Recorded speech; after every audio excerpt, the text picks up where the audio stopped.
né? Não pode sentir a perda, mas também não pode ter o ganho. Não pode sentir a dor do trauma e encontrar outras coisas boas na vida, porque existiram pessoas. Existiu até a Beth, que cuidou do filho, né? Que foi um apoio para o filho, mas para ela também. Mas que a presença, né, o que se ganha com a vida, a gente realmente a gente tem perdas, mas também tem transformações. Até uma pessoa que a gente perde fisicamente, a gente pode pensar que de alguma maneira continua presente dentro da gente, se assim a gente também o permitir, né, e puder. Então, a vida emocional, ela também existe e também nos dá significado, vamos dizer, para seguir adiante. Então, o tempo todo do livro, isso ficou muito presente para mim. Tinha a dor inegável, né? Assim, as perdas inegáveis, mas ficou sempre presente para mim a ausência dela. A ausência enquanto pessoa, enquanto assumindo a própria vida em cada etapa, claro, dentro das possibilidades, né? Até o final, que parece que traz a morte dela, para mim, como a presença do que esteve sempre presente. De alguma maneira, parece que ela passou pela vida um tanto morta, do eu dela, da existência íntima dela, né? Não sei se me fiz entender. Eu sinto também a personagem muito desligada dela mesma. Ela sempre precisa ali de alguma coisa ou alguém que aprenda aquele momento que ela está vivendo, né? A gente vai vendo isso ao longo das etapas que ela vai passando. Bruno, pode falar. Gostei muito do comentário da Angélica, que parte de algo que faz muito sentido para mim, né? Eu gosto muito dessa ideia da existência humana. E a gente tem que, assim que a gente nasce, a gente já nasce com características impróprias, porque não somos nós que escolhemos o nosso nome, a gente nasce dentro de uma realidade, dentro de uma cultura que muitas das vezes é a gente que escolhe, nossa religião, vários aspectos da nossa vida, no início, a gente não escolhe e são de extrema importância, né? Ter a certidão de nascimento para entrar na escola, então várias coisas sim são importantes. Mas o ruim é quando a gente permanece nesse ser impessoal, né? Não assume o nosso ser pessoal, a nossa identidade. E eu também percebi muito isso no decorrer do livro. Eu percebi que ela se agarrou muito às perdas, né? E perdeu a capacidade de ressignificar, né? De que tinha uma pessoa ali que poderia viver, enxergar, sabe, possibilidades, né? Nós somos um ser de possibilidades, né? Sempre temos a possibilidade de nos reinventar, de fazer algo novo. Porém, acho que parte muito do que assim, desde o início ela teve, né, esse suporte, né, entre aspas, né, que talvez a fez se acomodar nesse sentido, né, desde a sua infância, ela foi adquirindo essa dependência, né, do outro e talvez, né, eu não consigo imaginar logo no início você falou, Isa, do tempo, né, da data que poderia estar se passando, eu não consegui imaginar essa, essa possibilidade. Então, assim, não conseguindo imaginar, eu não sei do que era possível ser feito, né, naquele tempo.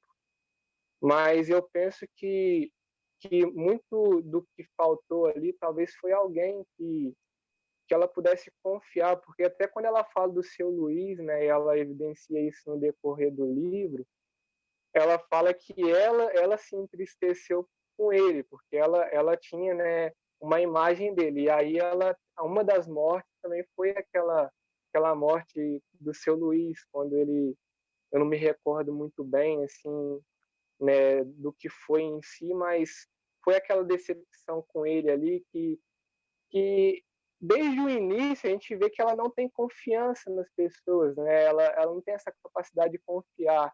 E talvez essa capacidade de confiar que ela não teve a fez não contar com ninguém, porque ela nunca falou, né, da experiência que ela vivenciou, né? E a gente evidenciou muito aqui, né, do estupro dela.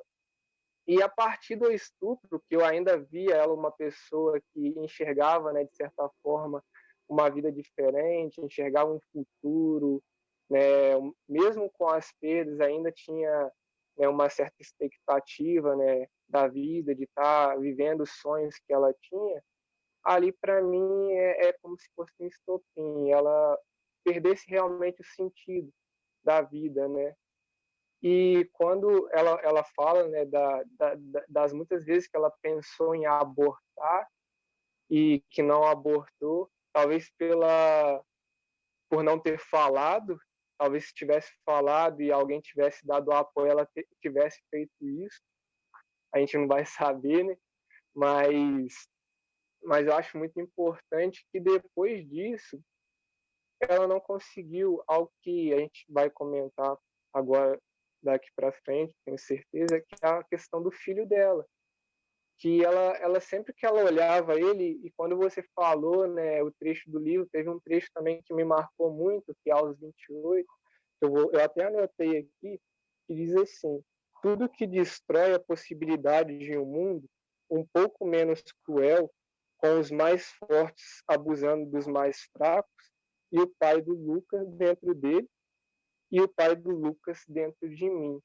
Então, acho que isso me fez pensar muito, porque sempre que ela olhava para o Lucas, ela lembrava daquele Pedro.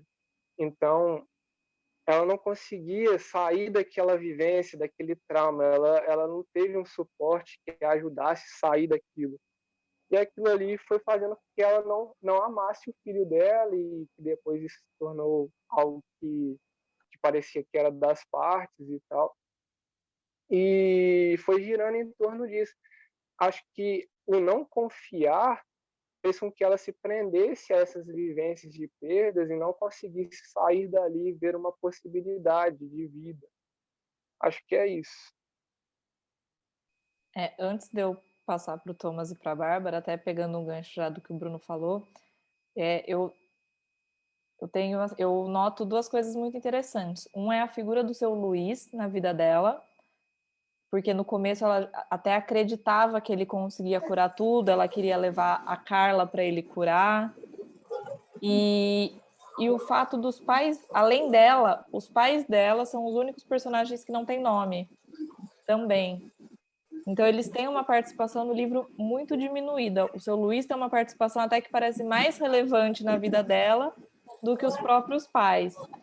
E aí ela fica desacreditada com o seu Luiz, ela fica muito, né, magoada com... E no final ela acha aquele deusinho que ela, na última mudança de casa dela, ela acha o deusinho que era da casa do seu Luiz. Então ele parece que tem um papel na vida dela muito mais relevante do que os próprios pais. E aí eu queria também que vocês comentassem um pouco o que vocês sentiram dessa relação com o seu Luiz e dessa relação com os pais. Vou voltar a palavra aí para o Thomas e Bárbara, e aí depois quem quiser comentar sobre isso, pode falar, Thomas. Eu gostei da fala da Angélica e do Bruno, porque foi justamente a ansiedade que eu estava de saber como ia se desenrolar o resto do livro, se ia ter um momento de superação e libertação do apego dela a essas perdas, entendeu? Porque é bem o que eles falaram. Eu acho que, e essa é uma questão filosófica muito importante, né? O livro coloca como o mundo pode ser cruel, como nós somos vítimas de situações até estruturais, como machismo, esse tipo de coisa, que é o que aconteceu com o primeiro namorado dela, né? Mas, por outro lado, então ela indubitavelmente foi vítima de muita coisa, né? Mas, por outro lado, ela tinha inerentemente o potencial de ver isso de outra perspectiva, né? Que nem o Bruno colocou. Por exemplo, se ela só enxerga no filho o abusador, que é o pai do menino, ela nunca vai, talvez, conseguir nutrir um amor pleno por essa criança. E eu ainda parei no meio, mas pelo que eu entendi, ela falava, ela não sentia amor, né? Ela só sentia tristeza no parto, né? Então, ela fazia uma associação direta com o abuso que de fato existiu, mas ela tinha alguma liberdade de mudar isso. E daí eu fico pensando, será que nesse livro vai ter um momento de sublimação, vai ter um momento de libertação, né? E dos pais, daí você já colocou a questão dos pais, é interessante mesmo, mas eu sinto, até onde eu li, a sensação é que os pais estão fazendo o melhor que eles podem, mas muitas vezes não é o suficiente, essa sensação que fica. E eu, como pai, eu me sinto assim várias vezes, né? Eu me culpo, eu me cobro e falo, poxa, será que eu estou sendo... E no dia a dia, as situações... Às vezes a gente não vive o mundo da criança. Por isso que eu falei que o que mais me marcou foi ter morrido a visão de mundo de uma criança, entendeu? Porque a gente, como pais, a gente quer ser muito prático, a gente tem essa cabeça de adulto, a gente tem essa mente racional, tudo, e a criança, ela está enxergando tudo sempre como novo, tudo como mágico, tudo como um mundo de possibilidades, e o adulto está lá bitoladão só reprimindo a criança. Então, é lógico que quando ela vê uma figura que tem uma visão mais que supera essa racionalidade, essa praticidade, como é o seu Luiz, é isso? Ele tem uma visão de mundo mais mágica, entendeu? Talvez isso para uma criança ressoe mais do que aquele pai Caxias prático, entendeu? E daí isso é uma mensagem para a gente se lembrar sempre de ter essa perspectiva de ver as coisas sempre de uma forma diferente, de uma forma nova, de uma forma livre, de uma forma que a gente pode transformar e criar, e não aconteceu o que aconteceu com ela, que ela cresceu e virou que nem os pais dela, virou uma pessoa que fica apegada a um modelo de mundo rígido, ela teve os seus sofrimentos e ficou travada naquilo, entendeu? Sei lá, é assim que eu entendi. É isso. É muito boa a sua visão sobre essa questão do mundo mágico aí do seu Luiz, que ele consegue acessar mais fácil, ter essa conexão melhor, né, com ela criança. Bárbara, depois Belle. Então, gente, essa parte dos pais que o Thomas falou, eu achei muito interessante ele ter falado dessa questão da praticidade, né, do adulto, do pai, e que ela acabou se tornando uma mãe assim também, né? Ela trabalhava para alimentar o filho dela, né, para dar todo o suporte, né, para que ele pudesse viver, ele fosse para a escola, comesse, estivesse vivo, né? Mas para ela parou ali. E só um comentário sobre os pais dela, porque ela sempre foi muito introspectiva, né? Muito sensível, muito quieta no mundo dela. E o seu Luiz, ela se abria um pouco mais com ele, né? Por mais que ela fosse lá encontrar com ele poucas vezes, mas ela conversou com ele sobre a morte da Carla, né? Ela teve ali uma abertura maior com ele. Uma cena interessante que pode ter influenciado um pouco o fato dela não ter contado para os pais, enfim, não ter contado para ninguém, ela não sentia que ela tinha alguém que pudesse apoiar ela, né, que pudesse ajudá-la. Foi a impressão que eu tive. E quando eles convidam ela para ir comer a pizza e ela não vai, né? Então isso pode ter ficado muito no subconsciente dela, enfim, de alguma forma isso pode ter travado ela a dividir isso com os pais, e também porque o pai dela falou, né, se você conseguiu se você foi grande o suficiente para fazer o filho, você que assuma o filho, né, então isso ainda gerou mais uma barreira para ela, então é difícil imaginar o que se passou na cabeça dela para ela se prender tanto, né? Não procurar ajuda dos pais, ou enfim. E sobre o filho, a Aline até falou na live sobre o pássaro, né? Que o filho, o Lucas, matou um pássaro, né? Com o estilingue. E que ela foi lá e bateu no menino, porque o pássaro significa liberdade, realização de sonhos, e o fato dela ter batido nele quer dizer que ela culpa o filho por ela não ter vivido a vida que ela queria, né, de certa forma. Ele foi um entrave ali para a vida dela. Ela só cuidava dele, ela não tinha mais nenhuma relação com ele, mas ela se sentia na obrigação de cuidar dele, ela não fazia mais nada, ela chegava em casa, assistia televisão e só, né? Tanto é que depois, quando ele vai para a faculdade, passa um ano, alguns meses, e ela se sente mais livre mesmo, principalmente quando ela encontra o cachorro, né? Que aí a Aline falou isso também na live, que é o filho que ela queria ter, é o cachorro. Aí já muda a história dela. Por mais que ela ainda tivesse travada e parece que não tem mais como voltar atrás, mas o cachorro trouxe uma esperança para ela, trouxe uma alegria. Se não me engano, ela chamava ele de amor ou de meu filho, alguma coisa assim, era muito carinhosa, né, com ele.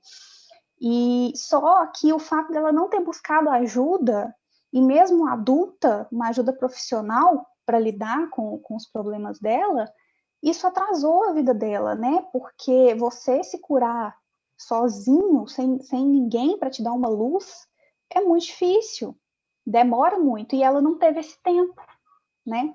Aos 52 anos, ela não tinha concluído a sua cura ainda.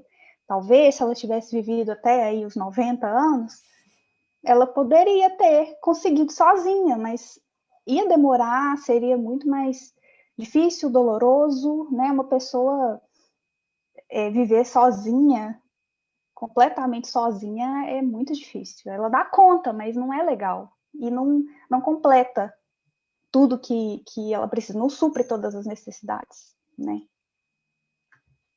O vento mostra que ela não era incapaz de amar, né? De ter esse amor maternal, né? Ele desperta isso nela.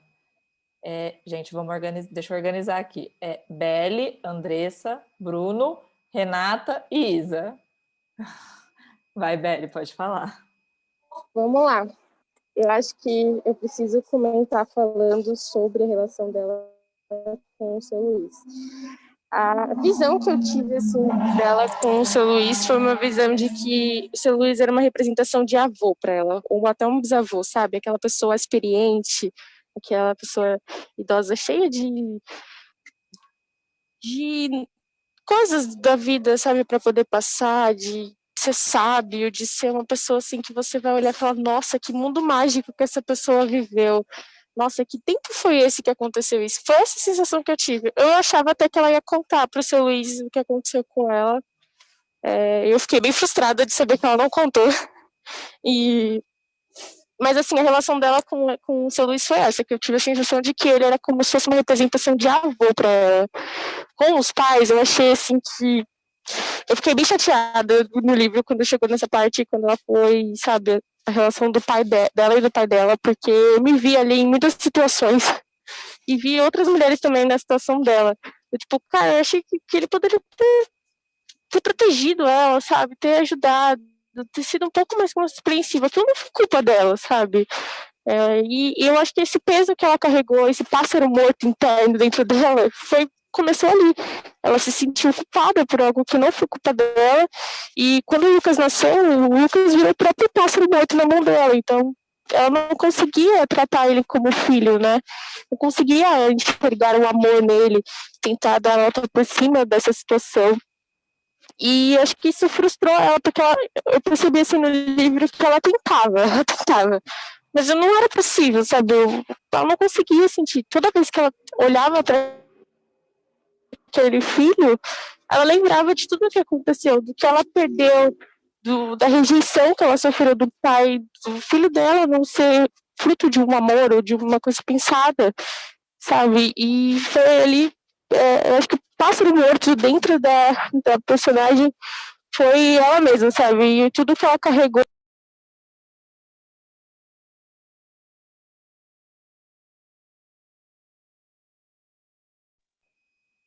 Belle, acho que desligou. Eu terminei.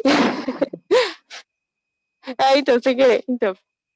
E dessa forma, eu não sei, eu percebi que ela poderia ter sido uma vida diferente, sabe?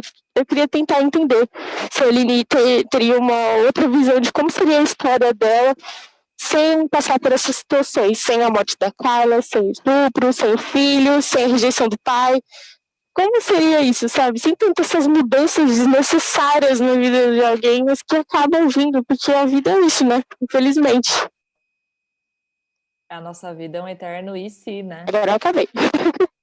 E se eu tivesse feito isso? E se eu tivesse escolhido tal Exatamente. coisa? Eu acho que até no dia da morte dela, ela pode ter pensado assim, sabe? Que como é que teria sido a minha vida? E se eu tivesse me protegido? E se eu não tivesse conhecido esse cara? Exatamente. Eu acho que até... Pode falar. Eu acho que até a Dona Rosa, né, e a mãe dela poderiam ter ajudado ela de alguma forma. Eu senti que a Dona Rosa ali, mesmo que distante, era uma pessoa que tratava ela como neta, né? Então... Eu acho que tem 2 pontos interessantes. A questão, ela via nos pais dela que eles se bastavam, os dois se amavam muito, ela até comenta muito isso, né? Eles se bastavam um no outro. E ela meio que sentia, talvez, que não tinha um espaço ali naquela relação, e ela não conseguiu ter esse tipo de relação na vida dela em nenhum momento, né? E a questão do Lucas, eu acho que ela tentou, sim, buscar até amar esse filho, e quando ela vê o menino matando o pássaro, ela enxerga nisso uma maldade tão grande, uma violência tão grande, que ali eu acho que ela desiste de amar, de tentar amar o filho dela. Andressa, Bruno, Renata e Isa. Então, no passar do livro, assim, o que eu sentia muito era a solidão que ela tinha desde pequena, né, assim, ela sempre foi uma menina muito solitária, né, talvez a perda dela da Carla deixou ela muito sozinha, né, e a relação com os pais, eu senti, assim, que eles protegiam ela, né, protegia ela quando a Carla morreu, quando esqueci o nome dele, que era o benzedor, deu branco Luiz. Agora, o seu Luiz morreu, e assim, eu fiquei pensando que faltava mesmo, ela cresceu uma criança que não conversou, né, ela não... Assim, eu acho que por isso, como eu tenho essa vivência com a educação infantil, né, uma professora de educação infantil, e eu acho essa fala da criança muito importante e muito potente, né, porque eu acho até que a criança, ela tem na vida uma construção, assim, até eu falo brincando, mas o pessoal acha engraçado, que as crianças filosofam, né, assim, se você pega os pensamentos filosóficos iniciais, da vida, da natureza, de como as coisas são, elas vão construindo o pensamento delas dessa forma, né? E eu acho que o mais importante, assim, mais do que esse protecionismo, é vivenciar e falar, né? E assim, eu passei por muitas perdas a vida toda. E a gente, talvez isso que me impactou, até eu fico emocionada quando eu falo, mas assim, eu lembro de ter passado pelas perdas, assim, eu ia ao cemitério, eu passava pelos lutos, eu enterrei as pessoas, então tudo isso faz parte da vida e a gente precisa desses rituais, né, para poder continuar. E esse protecionismo e essa falta de olho no olho, de conversar, de falar da sua dor, foi muito importante. E aí fez dessa menina uma menina solitária, né? Então, quando a mãe e o pai morreu, parecia que ela não sentiu quase, né? Talvez ela sentiu mais o seu Luiz, mais a Carla do que o pai e a mãe, porque eles estavam ali como provedores, talvez de alimento, e também foi o que eu senti muito que a menina agora falou anterior, a minha Bárbara, que foi essa coisa, você foi mulher para fazer, então você tem que ser mulher para assumir. Essa coisa muito punitiva da vida, né? Os amigos puniram ela, né? Na escola, os colegas, né, que não eram amigos, por ela ter feito um erro, que foi beber, que jovem que não bebe, né? E faz uma merda, desculpa a palavra, né? E sai beijando, né? Assim, beija uma pessoa que não deveria. Foi, né? Ela foi muito punida na vida por isso, né? E aí, quando ela passou pela aquela violência com Pedro, a mãe chegou em casa e não percebeu. Então, isso para mim foi muito forte, da mãe não ter percebido que a filha passou por uma violência, porque muda a pessoa, né? Eu vejo assim que muda. Eu tive muitas vivências, eu trabalho na escola pública, e quando a criança passa por alguma coisa, a professora percebe, né, se ela tem um pouquinho de olhar sensível. Então, uma mãe com uma criança ou com um filho, como ela não percebeu, isso me marcou muito, sabe? Tudo bem, eles tinham uma vida feliz ali, o pai e a mãe, mas isso me marcou muito. E essa solidão que foi até o final, né? E aí, quando ela se viu na esperança, que ela encontrou o cão, ela viu a solidão e a dor dela nos olhos do cão, e aí ela pegou aquele cão e deixou para trás do filho e colocou dentro do carro. E aí ela cuidou, porque ela se via nos olhos daquele cão, assim. Então foi muito forte para mim. Por isso que eu chorei muito nessa parte. Chorei muito na hora do cão, que ela se viu naquele cão machucado, ensanguentado, que ela levou no veterinário, como se ela cuidasse de si mesma, né? E aí depois, quando ela viu, aí aquele cão morreu, eu fiquei esperando, que eu sabia que ele ia morrer antes dela. E aí eu fiquei muito angustiada, pensando, meu Deus, quando esse cão morrer, vai ser horrível. Aí foi quando ele morreu e ela também morreu, sabe? Porque ela se via nele, eu não sentia tanto que ela via o filho no cão, eu achava que ela se via dentro daquele cão, aqueles machucados, a violência que o cão passou, e ela também. Então eles se cuidaram ali, né? A amizade do cão, né? Eu não acredito em vida após a morte, nem em reencarnação, mas é como se ela tivesse, né, aquela dor toda, e até a Carla e todo mundo dentro daquele cão, não sei, foi uma coisa meio forte. E aí quando ele morreu e ela morreu, foi muito forte. A esperança que ela tinha, né, de ter uma vida melhor. Aquelas flores que ela plantou, as rosas morrendo. Ai, foi horrível. Foi muito forte tudo isso para mim. E eu lembrei aqui, o Bruno faz psicologia, e eu me encontrei eu sempre tive uma relação de fala muito forte com a minha mãe, com os meus amigos, de falar das minhas dores, sempre falei muito, eu nunca escondi. Mas eu me encontrei muito na terapia, então eu falava, ai meu Deus, ela precisa de uma terapia. Eu ficava pensando assim o tempo todo. Mas essa questão aí que você falou, Andressa, da terapia, eu acho interessante que assim a gente começou a normalizar essa questão da terapia agora, né? Eu perdi meu pai aos 10 anos de idade, e quando me sugeriram isso na escola, de ir conversar com uma psicóloga, eu surtei, porque eu falei, eu não sou louca, eu só perdi meu pai, eu não preciso disso. E óbvio que depois, na vida adulta, a gente vê que todo mundo precisa, né? Não é uma coisa de, eu sou louco, por isso que eu vou na terapia. Mas não era uma coisa muito comum. Então, as crianças passavam por esses traumas, por essas perdas, e o normal era seguir em frente, né? Tipo, continua aí, vai vivendo do jeito que dá. E, então, eu acho que eu senti muito isso assim nela.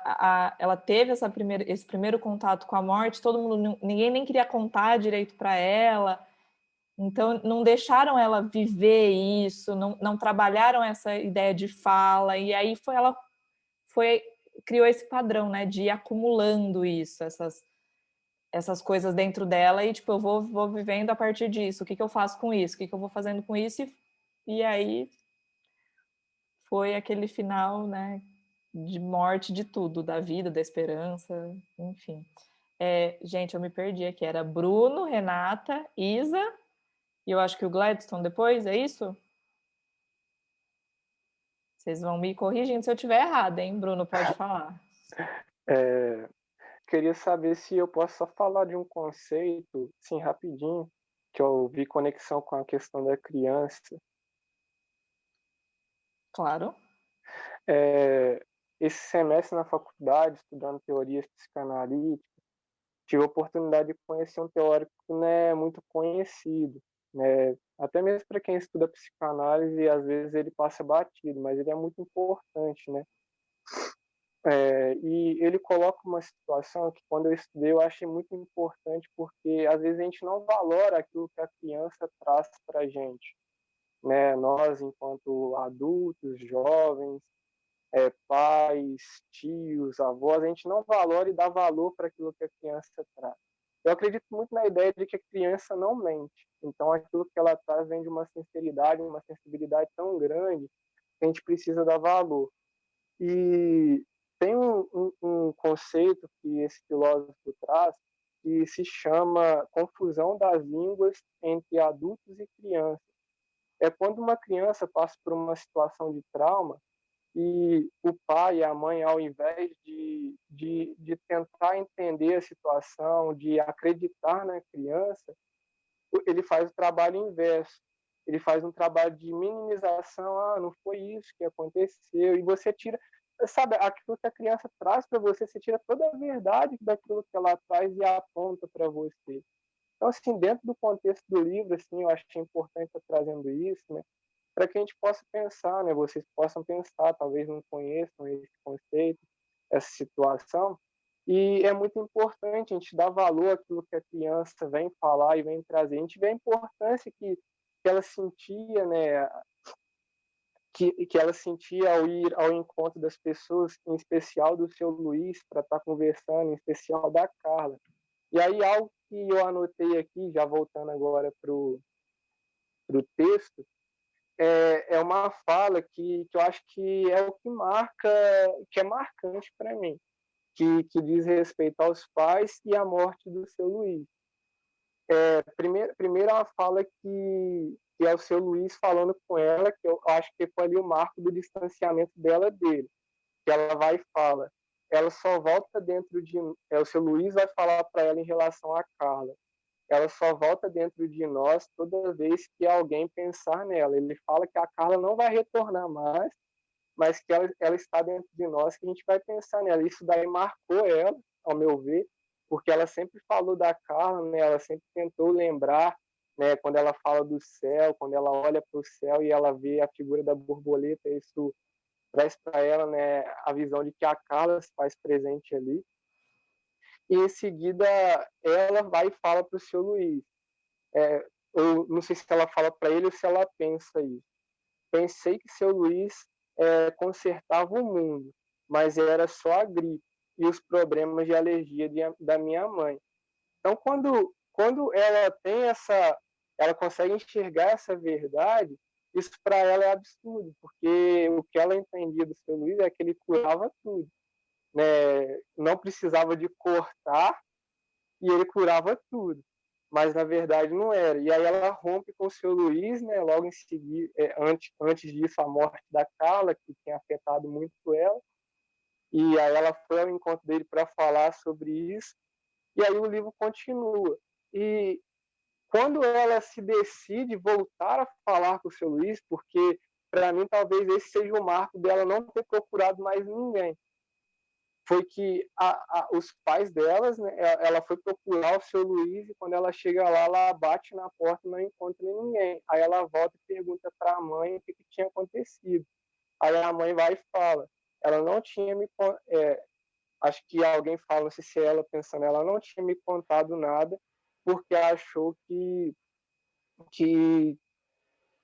era muita morte para eu saber de uma vez só. Então, quando ela tem esse baque, ela estava indo, eu acredito que ela estava indo, sabe, procurar o seu Luiz para desabafar, para conversar, para buscar esse suporte. E ali ela perdeu a única pessoa que, em tese, ela sentia a confiança, né, que ela poderia realmente conversar.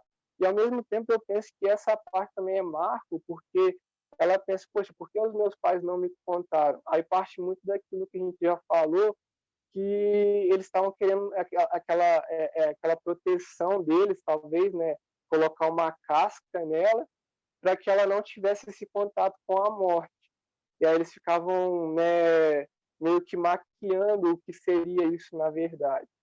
E aí acho que alguém comentou, né, que ela poderia ter comentado com o seu Luiz em relação à vivência do estupro. Eu também acredito muito nisso, mas só que aconteceu antes de chegar aos 17, a morte dele.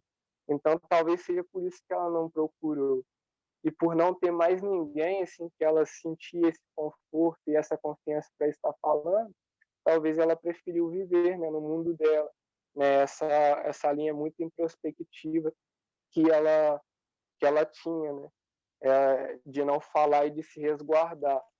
Acho muito interessante, eu achei o livro uma obra magnífica, porque me fez pensar, sabe, muito em relação à realidade que a gente vivencia, os traumas que a gente vivencia no decorrer da nossa vida, a forma que as pessoas, sem perceber, são más, e o quão isso pode ser doloroso para quem vivencia. Às vezes a gente que comete, né, algumas atitudes não pensa nisso, mas uma palavra às vezes pode ser uma palavra de morte na vida de quem escuta.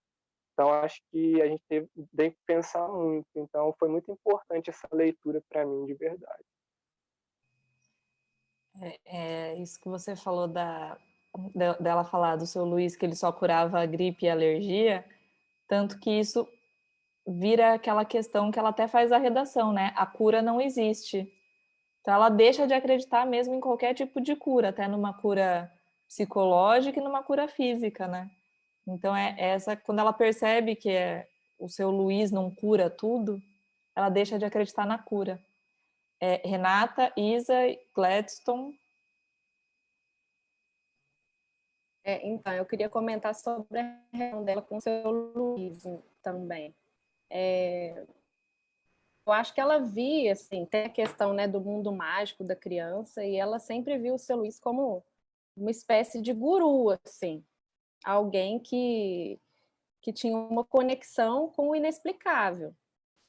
E assim, ela perceber que ele não podia curar tudo, né, como o Bruno falou e outras pessoas também falaram, isso causou uma decepção tão grande para ela que ela realmente se fechou para o mundo, assim, e para qualquer possibilidade de cura, de autoajuda, etc.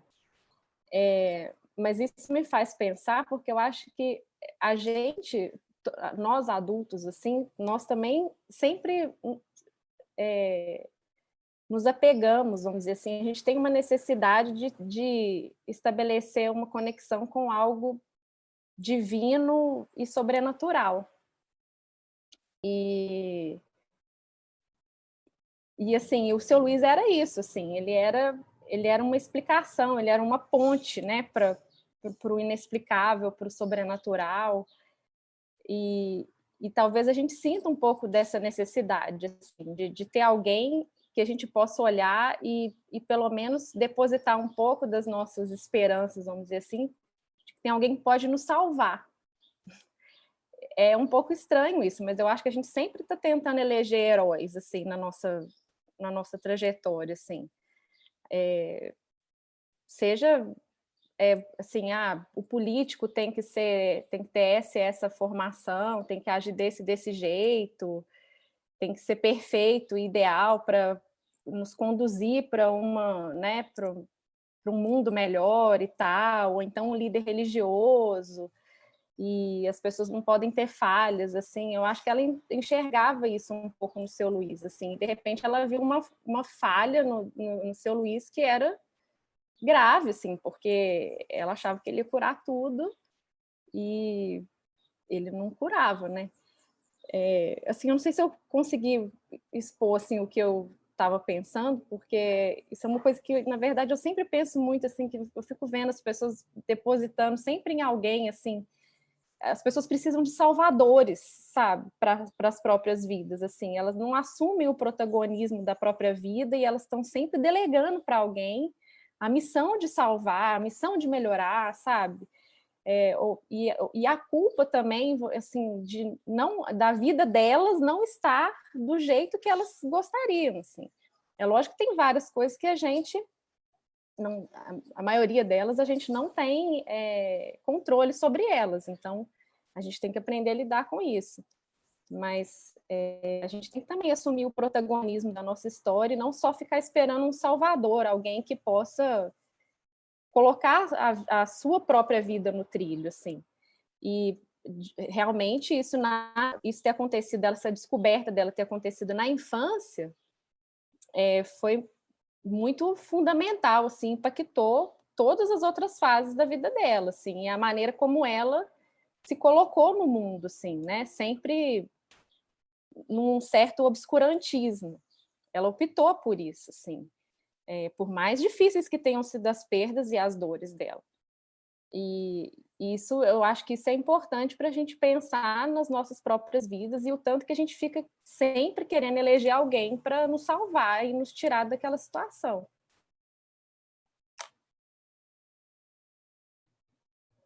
Tá sem som. Fiquei sem som porque eu tava passando um carro aqui e fui falar sem som, esqueci, gente. Mas é isso, eu acho que faz todo sentido, Renata. E eu acho que é por isso que esse livro é tão forte, porque ele pega nesse ponto da gente não assumir as responsabilidades da nossa vida, da gente buscar isso em outras pessoas. São vários pontos que são comuns a todos nós, a nossa sociedade, né? Então eu acho que é por isso que pega tanto, por isso que dói tanto na gente ler isso, porque a gente identifica coisas que a gente faz, a gente identifica os erros que a gente comete de delegar essa coisa essa felicidade de jogar a nossa cura nas mãos dos outros. Então, em vários pontos, assim, ele pega muito por conta disso. Ele é a gente. A personagem, ela nem tem nome, né? Então, ela pode ser qualquer um de nós. Eu senti uma dificuldade imensa de pôr um rosto nela, porque ela não é ninguém e ela é todo mundo. Então, eu acho que é por isso também que esse livro é tão forte, né? Até por questões desses pontos aí que você falou. Quem que era agora? Acho que é a Isa, né? Pode falar, Isa. Eu gostei, assim, quando eu li o livro, eu fiquei emocionalmente impactada, mas eu achei ele exageradamente triste, como se tudo acontecesse na vida daquela pessoa. Então, assim, nossa, mas morre a amiga, ela é estuprada, depois, sabe assim, e aí depois eu pensei um pouco em relação à fala da Angélica, do início, que é um pouco também, assim, desse vitimismo, dessa forma como ela se deixou levar. Isso eu acho que também tem tem uma grande parcela de culpa da forma como ela se colocou nessa situação. E aí alguém falou, mas o pai obrigou ela a ter um filho. Cara, em nenhum momento ela falou pro pai que ela tinha sido vítima de um abuso. A mãe ou o pai poderiam ter percebido? Talvez poderiam, mas não perceberam. E aí sempre tem aquela culpa que é do outro. E aí, assim, o menino matou lá, o filho dela matou o passarinho, matou, gente. Mas, tipo, a Beth tinha carinho pelo filho. A Beth tinha uma relação com o filho dela que ela não construiu. A Beth e o menino tinham brincadeiras, eles riam, coisa que ela nunca conseguiu construir. Então, assim, não minimizando, obviamente, todos os traumas. E aí eu acho que até por isso que eu acho que o trauma mais importante na minha percepção foi o trauma da infância, porque quando tu é uma criança, tu não consegue lidar, tu não tem maturidade de digerir aquilo, mas a partir do momento que tu cresce, de alguma forma, tu já tem as ferramentas para ir lidando ou trabalhando melhor, ou deveria ter. Então, o trauma da infância, para mim, me impacta, porque eu acho que aquele ali, ele marca muito, mas a partir daquilo, ela deveria ter, no mínimo, um protagonismo na própria vida, senão tu é sempre a vítima do caos, é vítima de todo um entorno. Então, quando eu li o livro, eu achei bonito, mas a minha sensação foi, nossa, mas tudo aconteceu na vida dessa mulher, sabe? E ela, de alguma forma, decidiu seguir esse caminho por uma sombra, ela não tinha aquele pulsar da vida, né? Não tinha aquela vontade de fazer algo. Ela descobriu a vontade de fazer algo quando ela descobriu o cão. Mas eu já não sei que idade ela tinha, já não lembro mais, mas parece que já tinha passado. Então, eu fico solidária com as tristezas que ela passou, eu acho muito tristes. Minha filha é pequena, eu tenho uma filha de 1 ano e pouco, e aí eu fico pensando, nossa, como que tu pode, uma criança que é normalmente feliz, de repente se transforma nessa vida de caótica? Me dá um medo, eu penso, meu Deus, como que eu posso blindar isso? E não tem como blindar, porque na verdade é como a pessoa vai se construindo. E ela se construiu dessa forma. Então, eu tenho assim, eu não tenho, eu acho que os pais tinham uma boa relação entre eles, pareciam ser pais amorosos. Eu não acho que foi culpa dos pais ou disso ou daquilo. Eu acho que teve ali uma questão que era um pouco dela mesmo. E essa falta de vontade de assumir sua própria vida. Então, acho que é isso. São escolhas, né, Isa? A gente vai fazendo escolhas o tempo todo e ninguém pode escolher por nós, né? Não tem como. Gladstone e Blanca, é isso? Blanca quer falar, né? Oi, boa tarde, vocês estão me ouvindo? Estamos ouvindo bem. Que bom. Feliz Natal para todo mundo e que vocês tenham um 2021 melhor, muito melhor do que 2020, acho que não tem como ser pior, e que a vacina seja uma realidade em nossas vidas. Primeiro, começar pela live, eu gostei muito, a Isa conduz muito bem a live, conduziu muito bem a live. E você vê a Aline lá falando aos 30 anos e tal, aquela menina meio meigazinha e tal. Eu vi a live antes de ler o livro. Li o livro em forma digital, que não é minha preferência. Minha preferência é o livro físico, mas a única livraria que tem aqui na minha cidade, Governador Valadares, Leste Mineiro, não tinha um livro, né? Demoraria a chegar, pedi pela Amazon. E até hoje não chegou. Deu um problema lá, tá postado em São Paulo, por favor, o pessoal de São Paulo me ajude, mas eu vou cancelar e tal, não sei, enfim, vou reclamar lá. Aí eu falei assim, poxa, eu participo do último encontro ou não? Ah, eu quero participar. E entrei, falei assim, vou ver se eu acho alguma coisa, achei o PDF do livro, né, livre aí e tal, e li, né, em 3 dias o livro. Espero que a Aline escreva outros livros. Realmente acho que ela tem muito potencial por ser o primeiro. Confesso que já li livros melhores e tal. A gente vê um pouquinho de erros no livro. Por exemplo, quando ela fala que vou na feira. Enfim, não sei se talvez é questão também do dia a dia da personagem. Mas ela tem muito potencial e eu acho que quando ela tiver 40, 50 anos, a Aline escrevendo, é uma grande escritora contemporânea que o Brasil tem e vai ter. Aí, quando você pega na live, ela falando, aquele jeitinho dela, e você lê o livro, você, poxa, parece que é uma outra pessoa diferente. Que vulcão e tal. E realmente eu concordo com o Thomas, ele está no meio do livro, não querendo dar spoiler, mas dando. Eu concordo com a Renata, não, principalmente a Andressa. O final, ele acabou comigo, em relação ao vento e tal, porque a vida, né, ela tem seus altos e baixos e tal. E eu acho essa história, eu acho esse enredo, eu acho esse roteiro, essa narrativa, ela é um pouco universal. Ela fala da vida de muita gente. Quantos de nós não tivemos perdas, né? Eu particularmente, tive a perda do meu filho, não, do meu irmão, do meu pai, perda no trabalho, na faculdade, casos, né, de namoros e tal. Então, assim, ela é uma história meio que universal, né?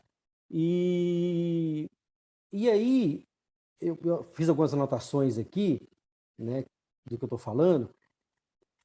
Uma coisa também que eu achei interessante, quando ela fala, como é que é o nome do meu neto? É Carlos Eduardo. Poxa, isso é nome de criança? É um nome muito grande e tal. E aí, olha só, meu nome é Gladstone, né? Escreve de uma forma, vocês estão escrevendo aí, ó, com acento circunflexo, com demudo. É uma dificuldade para poder as pessoas escreverem e para pronunciar. Tem gente que fala Gladstone, né? Mas, então, assim, tem muita coisa da gente, né, na história, né, dos 8, né, aos 50 e poucos anos. E também quando chegou a parte dos 40, né, que fala um pouco do que eu estou vivendo, eu me prendi mais, né? Eu estou com 46 anos e tal. E assim, eu achei boa, muito bom o livro, né? Eu acho que tem que valorizar mesmo os novos escritores, as novas escritoras. Eu acho que foi muito legal, né? A escolha para a gente fechar, né? O Clube do Livro. É muito legal de participar, gostando muito, né? E de ouvir atentamente o que cada um está falando, né? A Bárbara, a própria Angélica, a Renata, a Blanca vai falar agora, o Thomas, nossa, me trouxe. O Bruno nem se fala, né? Traz sempre uma coisa nova, e a Belle. Mas assim, o Isa e companheiras e companheiros aqui do Clube do Livro da Sofia. Assim, então, resumindo, eu acho que essa história é meio que universal e assim, a gente está sempre se vendo, né, em alguns pontos, a parte do adolescente, você volta lá, não, isso aconteceu comigo, esse caso meio amoroso, a parte do tesão, a parte que ela se esfrega no cabo de vassoura, e também, para encerrar aqui a minha participação, e aí não sei quem falou, acho que foi o Thomas, falou, está muito carregado de machismo, né? Novamente, como foi no último livro que eu falei também desse tema, porque eu sempre vivi num mundo muito cercado de machismo, né? Com meu pai, com meu irmão, com a minha mãe, né? Que apareceu um pouco aqui, minha mãe é extremamente machista, não porque ela quer ser, né?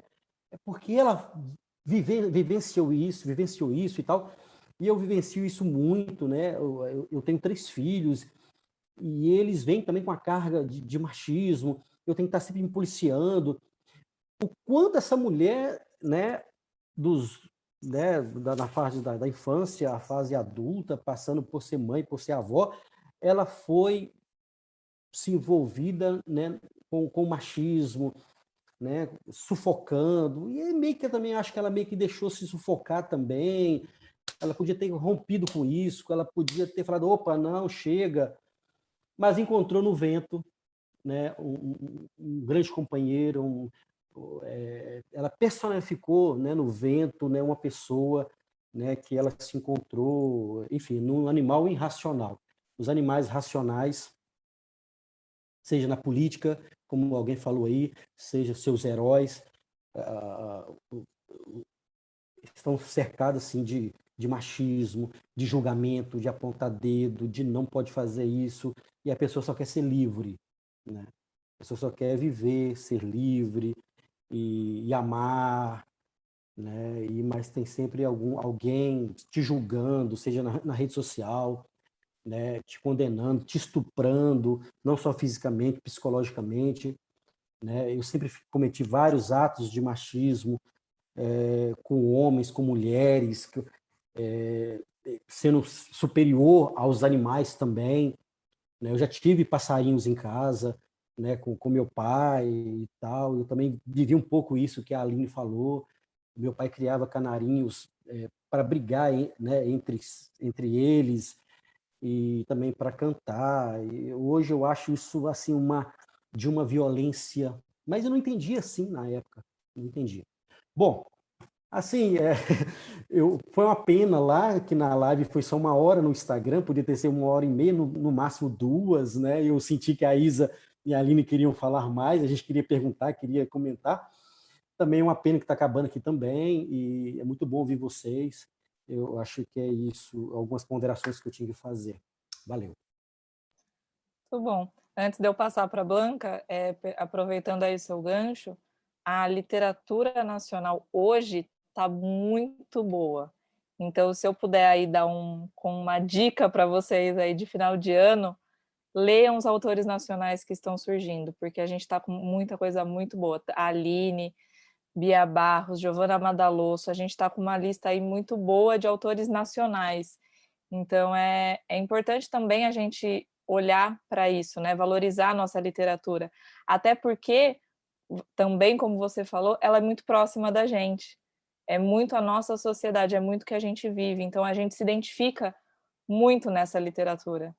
Então, aí, dica aí de final de ano, Se vocês quiserem ler mais, vão atrás desses autores nacionais, porque tem muita coisa boa que está sendo feita por aí. Blanca? Então, é a primeira vez que eu participo aqui, então eu achei muito legal para começar, tá?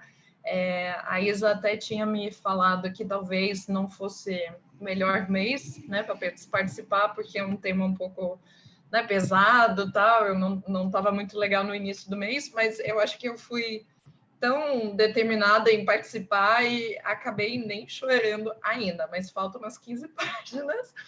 Óbvio que eu sei que o personagem principal vai morrer, né? Porque do jeito que começou vai terminar, né? Imagino.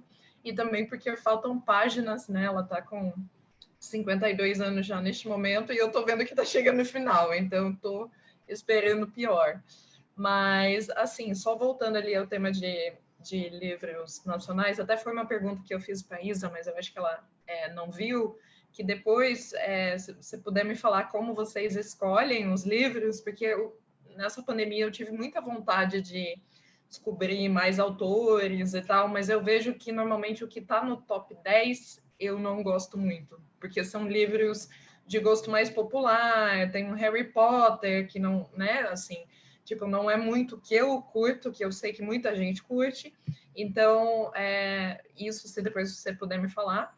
E eu acho também que autores nacionais, eu acho muito mais interessante ler em português no idioma original e não ler a tradução, porque eu acho que inevitavelmente se perde alguma coisa lá daquele autor, né, da história que está sendo passada. Então, tento ler no idioma original, né, lógico que a gente não tem tantas opções, né, até porque você tem que dominar o idioma, mas eu acho que ali se perde alguma coisa. Então, o que der para ler de autores nacionais, eu acho que é mais interessante.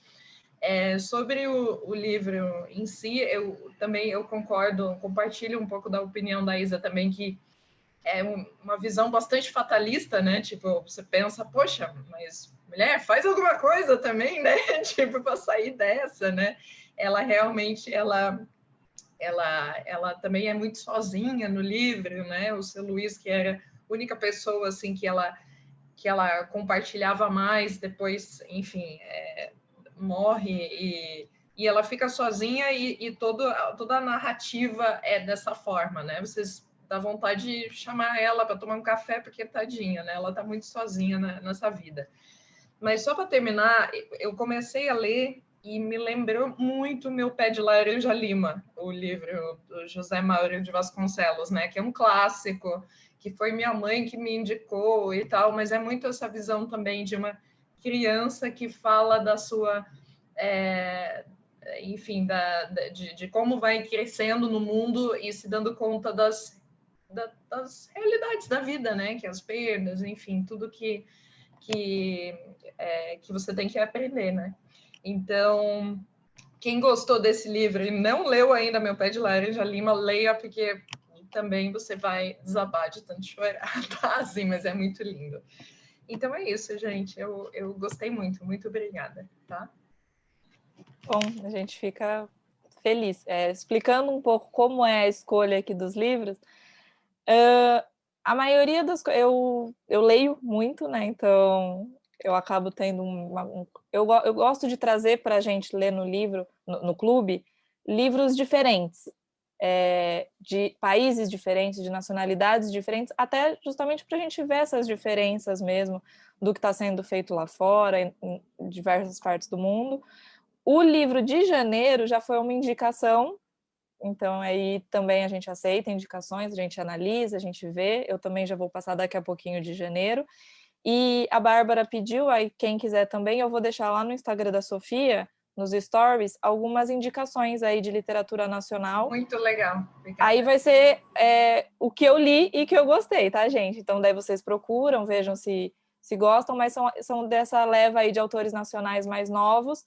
E eu vou deixar lá nos stories essas indicações, aí vocês conseguem ver mais fácil.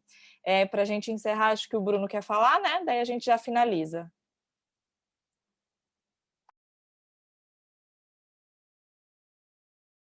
Bruno? Sim, hoje das várias ideias que eu acho que foi muito importante.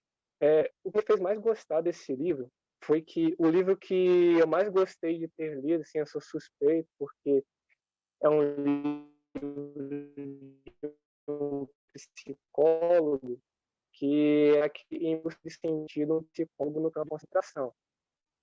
Assim, em termos de dor e de perda, acredito que eles seguem mesmo com situações diferentes.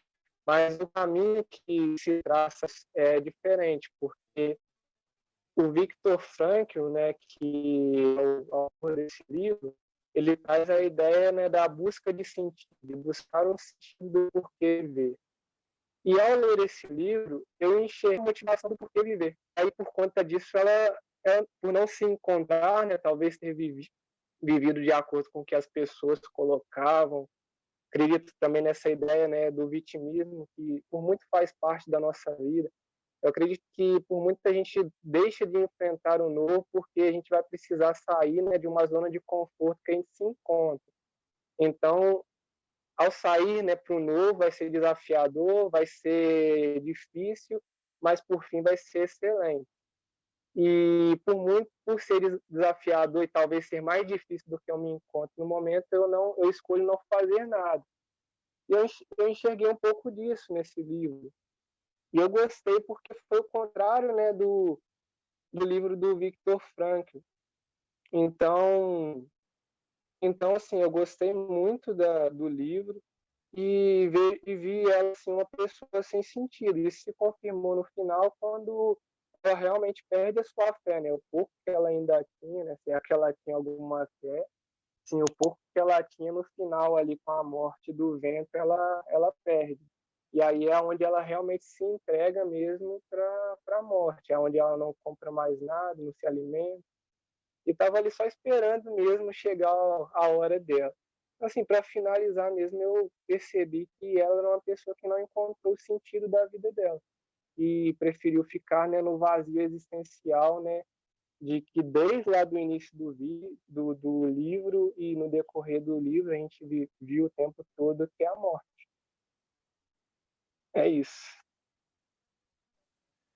Um livro de 164 páginas e acho que a gente podia ficar falando aqui ainda mais um tempão dele, né? Olha como um livro tão pequeno deu uma discussão tão boa. Eu quando eu sugeri esse livro, eu não imaginava de verdade que a discussão ia ser assim tão rica. Gente, eu só tenho a agradecer vocês que estão aí com a gente desde agosto, quem começou agora.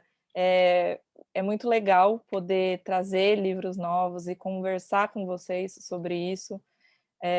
A gente até, na live, a Aline até falou sobre isso, né? A gente cria um outro livro a partir dessas discussões, e isso também eu acho que é muito enriquecedor. A gente vai continuar com o Clube do Livro em janeiro. A gente vai manter o último sábado do mês, dia 30 de janeiro. Eu já vou dar o livro para vocês agora. A gente vai ler Mia Couto, Terra Sonâmbula.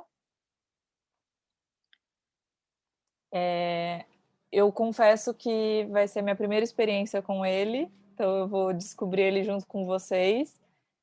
Como eu falei, foi uma indicação, então também quem tiver alguma sugestão pode falar, a gente analisa, vê se tem a cara do clube e a gente traz também para a próxima discussão. Eu vou deixar essa indicação aí que eu falei para a gente nos stories e eu queria agradecer muito, muito, muito que todo mundo tenha um excelente final de ano, que a gente espera que ano que vem seja muito melhor, né? Mas, de qualquer forma, vamos estar aqui conversando sobre livro, vamos ler muito em 2021 ainda e conversar e aumentar esse nosso ciclo, esse nosso grupo, sempre trazendo aí as nossas visões aí literárias, que eu acho tão importante, né? E aí vou pedir, como sempre, para todo mundo que está com a câmera desligada para a gente ligar, para a gente fazer a nossa última foto desse... Deixa eu dar uma palavrinha, deixa. Eu só queria explicar para vocês que eu não falei. Eu devo ser a mais velha do grupo, sou a mãe da Isabela, para quem não sabe. Mas eu não é por timidez, não, é porque eu acho tão bonito ouvir a opinião de todo mundo, de gente tão jovem, com opiniões tão inteligentes, com análises tão profundas, e eu fico só ouvindo mesmo, me deleito com todas as opiniões e fico muito feliz, porque quando eu era jovem existia o Círculo do Livro, não sei se vocês não devem nem conhecer, Isabela conhece porque eu tenho livro até hoje. A gente assinava e a gente recebia um livro todo mês, e os livros eram encadernados em capas duras, com letras douradas, eram muito lindos, né?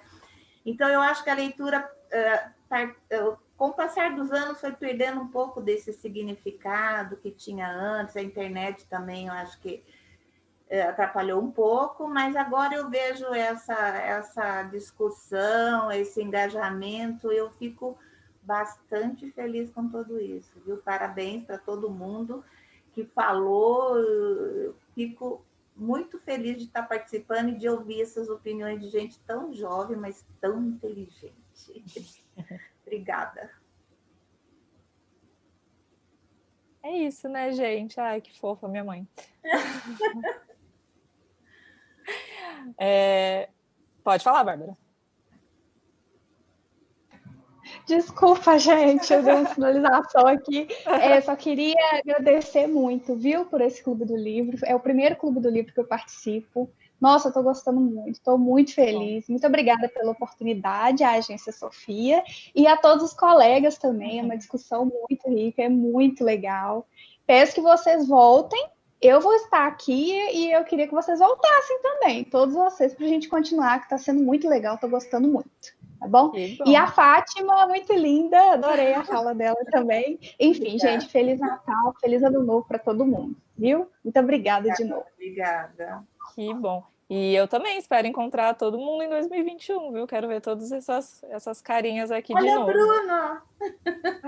O Bruno ele só aparece para foto. O Bruno é chique, né, Ben? A Poliana também, agora. Quem tiver com o livro aí, pode pegar. Oi. Aí, tá me ouvindo? Estamos ouvindo. Não, só falar, dona Fátima, desculpa falar dona. Velho e velha é quem não lê, tá? Seja muito bem-vinda, você é maravilhosa, Obrigada. Fique à vontade e você tem uma filha maravilhosa. Obrigada. Eu também acho. Obrigada, viu, gente? Vamos lá, antes que eu fique tímida.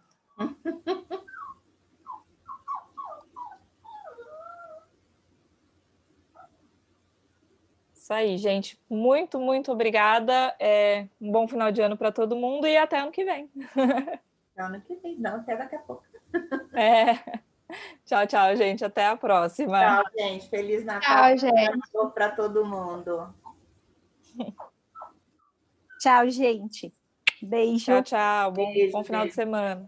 Tchau, pessoal.